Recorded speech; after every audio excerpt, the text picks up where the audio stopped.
मैं पृथ्वीराज चौहान जी के बयान से सहमत हूँ। देखिए, कांग्रेस पार्टी और आम आदमी पार्टी दोनों भी हमारे साथी है इंडिया ब्लॉक। तो हमारे लिए ये आसान नहीं है निर्णय लेना। ऐसे बहुत से हमारे जैसी पार्टी है जिनको आसान नहीं है किसको समर्थन दे। हमने बार बार कहा है कि कांग्रेस बड़ी पार्टी है देश में, दिल्ली में आप बड़ी पार्टी, तो चुनाव लड़ने का एक प्रेशर कार्यकर्ताओं का होता है, खास करके विधानसभा या लोकल बॉडीज। लेकिन दिल्ली में आम आदमी पार्टी, केजरीवाल जी की ताकत सबसे ज्यादा है और माहौल ये है कि दिल्ली में आम आदमी पार्टी चुनाव जीत रही है और अच्छे मार्जिन से जीत रही है। मुझे ये दुख है हमारे पार्टी को या उद्धव ठाकरे साहब को कि कांग्रेस और आम आदमी पार्टी इंडिया ब्लॉक के सम्मानीय सदस्य है। कांग्रेस तो नेतृत्व कर रही है इंडिया ब्लॉक, लेकिन केजरीवाल जैसे नेता को कंडेम करना, उनको देशद्रोही करार करना, इस प्रकार से कैंपेन करना, उससे हम सहमत नहीं। चुनाव आप एक दूसरे के खिलाफ लड़ सकते, लड़ना भी चाहिए। हम लोकसभा में एक साथ लड़े, दिल्ली की विधानसभा की स्थिति अलग है, केंद्र शासित राज्य है, वहां चाहे कोई भी जीते, सरकार तो लेफ्टिनेंट गवर्नर चलाएंगे, अमित शाह चलाएंगे या मोदी चलाएंगे। चुनाव तो एक बहाना है, ये लोग किसी को काम करने नहीं देंगे और बीजेपी तो वहां जीतने नहीं जा रही है, न कांग्रेस जीतेगी। लेकिन कांग्रेस ठीक तरह से चुनाव इस बार वहां लड़ रही है। फिर भी अगर दोनों एक साथ आकर लड़ते तो हमारे जैसे लोगों को खुशी होती कि हम सब एक साथ हैं। क्योंकि शिवसेना यूबीटी भी एक अहम हिस्सा है, आप शिवसेना यूबीटी किसको? नहीं, हमने इस बारे में कोई निर्णय नहीं लिया है, क्योंकि हम ये दुविधा में है और हमारे कार्यकर्ता महाराष्ट्र में हम कांग्रेस के साथ है, लोकसभा में हम कांग्रेस के साथ है, आप भी हमारा साथी है। तो दोनों पार्टी ने बैलेंस रखना चाहिए प्रचार। हम देखेंगे, अभी माननीय उद्धव ठाकरे जी के साथ हमारी चर्चा होगी, उद्धव ठाकरे जी निर्णय लेंगे, उसके बाद हम हमारा निर्णय देंगे। लेकिन हमारे जैसे बहुत सी पार्टियां हैं कि जो संकट में है कि दिल्ली में क्या करें। दोनों हमारे दोस्त हैं, दोनों के साथ हमारा एक रिश्ता है। तो अगर पृथ्वीराज चौहान साहब ने जो कहा है कि अगर दोनों एक साथ मिलकर चुनाव लड़ते तो बीजेपी के लिए ज्यादा कठिनाई पैदा होती। हमारा जो दुश्मन है पॉलिटिकल, वो बीजेपी है, कांग्रेस और आप नहीं है। इंडिया अलायंस में से दरार पड़ने की उम्मीद नहीं, मुझे नहीं लगता है इंडिया अलायंस में। देखो, ये दिल्ली विधानसभा हो या मुंबई महानगर पालिका हो, ऐसे चुनाव होते हैं, वो कार्यकर्ताओं के ऊपर छोड़ देना चाहिए। हमारा जो अलायंस बनाया था इंडिया ब्लॉक का, वो लोकसभा के लिए बना था। तो आप उनको हर चुनाव से मत जोड़िए, चाहे ग्राम पंचायत का चुनाव है, नगर पंचायत का चुनाव है, कहा इंडिया ब्लॉक, ये नहीं है। जो अलायंस बना था सबसे मजबूत, जिसने बीजेपी को हराया, वो लोकसभा के लिए बनाया था। चलो बोला।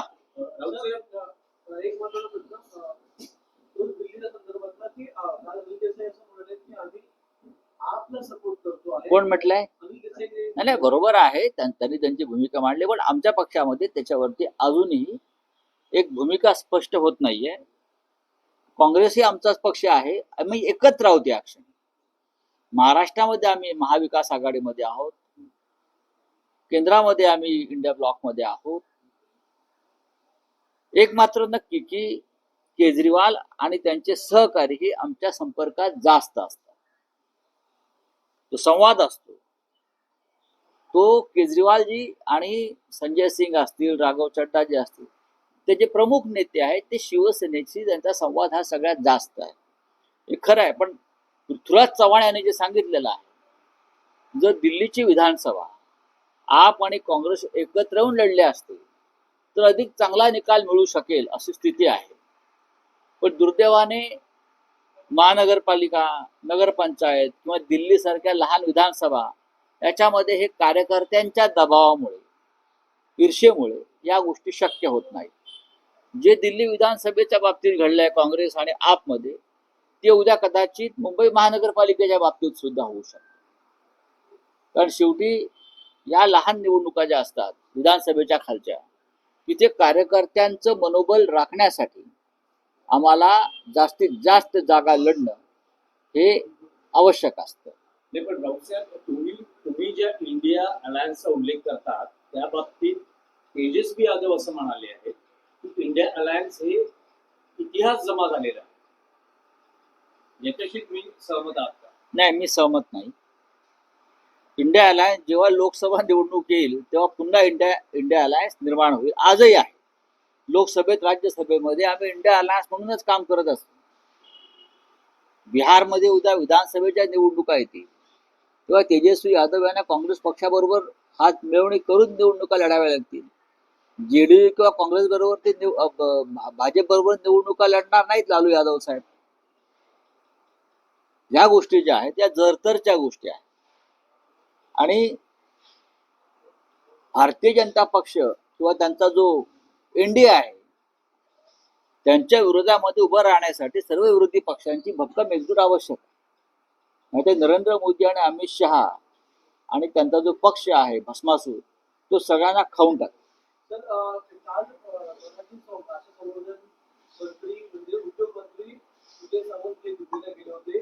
त्यांनी ताबडतोब शेकावलीची चर्चा करून एक प्रत काढली. ती प्रत मराठी भाषेला अभिजात दर्जा देणाऱ्याची प्रत होती सांस्कृतिक विभागाची. पण आता असं कळतं की ही जी आजच जी आहे तो 4 ऑक्टोबर रोजीच निघालेला होता. 3 ऑक्टोबरला जेव्हा जाहीर केली त्याच्या दुसऱ्या दिवशी 4 ऑक्टोबरला तो निघालेला होता. काल त्यांनी जी प्रत दाखवली ती वेगळी होती. म्हणजे थोडं मिसकम्युनिकेशन वाटतं. नाही, महाराष्ट्रातल्या आमच्या मंत्र्यांना अजून मराठी भाषा, संस्कृती, संस्कार, अस्मिता याच्याविषयी धडे द्यायची गरज आहे. आणि केंद्र सरकारने जेव्हा अभिजित भाषेसंदर्भातली घोषणा केली प्रधानमंत्र्यांनी, त्यानंतर जो आदेश निघाल्याशिवाय ते घोषणा करू शकत नाही. महाराष्ट्र सरकारने तात्काळ केंद्राशी संवाद साधून या संदर्भातला आदेश ताब्यात घ्यायला पाहिजे होता.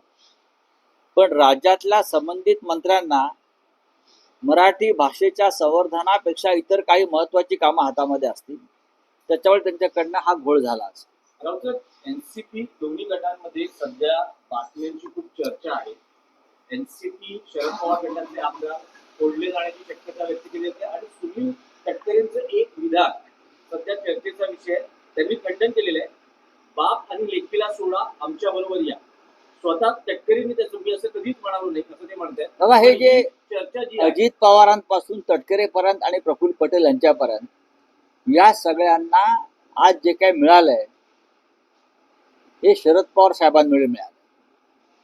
त्यांची जी किंमत आज बाजारात आहे ती शरद पवारांनी निर्माण केली. जसं आमच्याकडे एकनाथ शिंदे पासून त्यांच्याबरोबर जे 40 चोर गेले, त्या चोरांची किंमत जी आहे ही शिवसेना, माननीय बाळासाहेब ठाकरे, उद्धव ठाकरे यांच्यामुळे आहे. पण ज्या प्रकारची भाषा ही खरी असेल की बाप लेकीला सोडा आणि आमच्याकडे या, ही भाषा म्हणजे अमानुष आहे, क्रूर आणि निर्घृण आहे. संतोष देशमुखचा खून जेवढा निर्घृण आहे तेवढीची भाषा निर्घृण आहे. ज्या पितृतुल्य नेत्यानं तुम्हाला या स्तरावर नेलं, तुम्ही बाप आणि लेकीला सोडा या भाषेपर्यंत येता का? तर तुम्हाला केंद्रामध्ये एक मंत्रिपद मिळवायचं आहे आणि अमित शहाला खुश करायचं आहे, मोगॅम्बोको खुश करणार हा. म्हणून आणि मला आश्चर्य वाटतंय, पुन्हा या कठीण परिस्थितीत पवार साहेबांनी 8 खासदार निवडून आणले, त्या परिस्थितीत कष्ट करून ते जर सोडून जात असतील त्यातले काही लोक, तर मला असं वाटतं ते रावणाचे वंशज आहे. जर कोणी सोडून जात असेल उद्धव ठाकरेंना किंवा शरद पवारांना, कारण फार मोठ्या कष्टाने निवडून आणलेले आहे, पक्ष गेला, चिन्ह गेलं, वणवण फिरले उद्धव ठाकरे साहेब आणि शरद पवार साहेब, आणि तरीही परत हे फोडतायत आणि तुम्ही फुटताय, हे कंस आणि रावणाचे वंशजच असतील, निर्गुण आणि अमानुष असतील, त्याशिवाय हे सोडू शकणार नाही. लक्षात घ्या. राऊतसाहेब, विधानसभा निवडणुकीत RSS ने जी व्यूहरचना आखली किंवा भाजपच्या विजयात जो सहभाग नोंदवला, शरद पवार यांनी काल बैठकीत RSSचं कौतुक केलं आहे आणि इंडिया किंवा महाविकास आघाडी संदर्भातही त्यांनी म्हटलंय की लोकसभा निवडणुकीच्या विजयाच्या नोंदीत होते आणि विधानसभा निवडणुका या हाताचा मळ असल्यासारखं वागले गेले किंवा त्या आविर्भावात आले. बघा, माननीय पवार साहेबांशी आमची या संदर्भात चर्चा झालेली आहे वारंवार. ईव्हीएम हा एक विषय आहेच, पण RSSच्या कार्यकर्त्यांनी, संघ परिवाराच्या लोकांनी बूथ मॅनेजमेंट ज्या पद्धतीनं राबवली ते कौतुकास्पद होतं. हे मान्य केलं पाहिजे. प्रत्येक बूथवरती किती मतं वाढवायची आणि कशा पद्धतीनं वाढवायची, कशीही. मग यंत्रणा विकत घेणं, यंत्रणेवर दबाव आणणं, प्रत्येक बूथ नुसार त्यांनी काम केलं, त्याचा त्यांना फायदा झाला. गैरप्रकार नक्कीच प्रत्येक बूथवर झालेले आहेत, हे आम्ही समोर आणले. त्यात तसं नसतं तर प्रत्यक्ष झालेलं मतदान आणि मोजलेलं मतदानात जो फरक दिसतोय तो दिसला नसता. म्हणजे बूथ यंत्रणा ताब्यात घेऊन मतं टाकण्यात आली आहेत तिथे, त्याचा हिशोब लागत नाही. हे जर RSSने केलं असेल तर त्याचं कौतुक मी करणार नाही. पण लोकसभा निवडणुकीत विजयानंतर गाफील राहिलो हे पट्ट मला मी मळ असल्यासारखं. नाही, ठीक आहे, विजयाची आम्हाला खात्री होती, पण गाफील कोणीच नव्हतं. विजयाची खात्री होती, पण ज्याला निवडणुका लढायच्या आहेत आणि जिंकायच्या आहेत त्या प्रत्येक उमेदवारांना आपली यंत्रणा ताकदीनं राबवली. राष्ट्रवादी काँग्रेस पार्टीच्या लोकांनी राबवली. मी स्वतः पाहिलेलं आहे. बारामती मतदारसंघात युगेंद्र पवार का गाफील होते का? नाही ना. खूप कष्ट करत होते. पवार साहेब कष्ट करत होते, सुप्रियाताई सुळे कष्ट करत होत्या. मी अनेक उदाहरणं देईन तुम्हाला, जी NCP शरद पवार साहेबांचे असतील किंवा शिवसेनेचे असतील किंवा काँग्रेसचे असतील. जीवापाड मेहनत केली आहे लोकांनी, पण प्रत्येक बूथवर घोटाळे झालेले. RSSचं बूथ मॅनेजमेंट हे घोटाळ्याचं बूथ मॅनेजमेंट होतं, लक्षात घ्या. भाजपचं बूथ मॅनेजमेंट हे दबावाचं बूथ मॅनेजमेंट होतं आणि त्याच्यामुळे आम्ही हारलो. मी म्हणतो ना, मग त्याशिवाय झालेलं मतदान बूथवरचं आणि मोजलेलं मतदान हा फरक जो सारखा समोर येतोय, त्याच्यावरती कोणी काय बोलतंय का? त्याच्यावर बोला. सर, एक बातमी आज संदर्भात त्याची काळ्या लॅम्बोर्गिनीच्या संदर्भात चर्चा काल दिवसभर मंत्रालयात होती. ही लॅम्बोर्गिनी अचानक आली, कोणतेही प्रवेश नसताना तिला आपण सोडण्यात आलं. 1 नंबरचं त्याच्यावर होतं, रजिस्ट्रेशन टीटीच्या नावाने होतं. काय लॅम्बोर्गिनी म्हणजे गुड नेमकं काय? ते गुड आहे. धूमकेतूप्रमाणे ती उगवली आणि निघून गेली. तुम्ही त्याचा शोध घेतला पाहिजे, नाहीतर आम्ही शोधण्याच्या प्रयत्नामध्ये आहोत. आमच्या हातामध्ये काही गोष्टी लागलेल्या आहेत, एवढंच सांगितलं. राऊतसाहेब, आणखी एक विषय आहे. अजित पवार यांनी काल केंद्रीय गृहमंत्री अमित शहा यांची भेट घेतली. धनंजय मुंडेंच्या राजीनाम्यासंदर्भात राज्यात दबाव वाढतो आहे असं म्हटलं जाते की अमित शहानी या प्रकरणाची माहिती घेतली, पण अजूनही धनंजय मुंडे यांना अभय दिलं जातं. या महाराष्ट्रामध्ये सध्या सगळ्यात माफियांना अभय आहे, सगळ्यात माफियांना राजकीय आशीर्वाद आहे. आणि जे पक्ष सरकारमध्ये आणि सत्तेमध्ये आहेत त्यातले अनेक मंत्री हे थेट माफियांशी संबंधित, खंडणीखोरांशी संबंधित आहेत. धनंजय मुंडे यांच्या राजीनाम्यासाठी सर्व स्तरावर दबाव आहे, आक्रोश आहे. अजित पवारांची हिंमत नाही आणि देवेंद्र फडणवीस यांची हिंमत नाही, कारण ही संतोष देशमुख यांचा खून, सोमवंशी सूर्यवंशी यांचा खून हे फार मोठं षडयंत्र आणि कारस्थान होतं. त्याच्यामध्ये नक्की काय आहे हे सांगण्यापेक्षा आपली मतबँक सांभाळण्यासाठी जातीची मतबँक, वोट बँक सांभाळण्यासाठी खऱ्या खुन्यांना वाचवण्याचा प्रयत्न सुरू आहे, तो निषेधार्ह आहे. धनंजय मुंडे यांच्या लोकांनी ज्यांचे खून केले ते त्यांच्या समाजाचे आहेत. समजलं का? 90% खून हे बीड भागातले, बीड किंवा केज या भागातले, परळीतले हे त्यांच्या समाजाचे आहेत. यात जात आणू नका.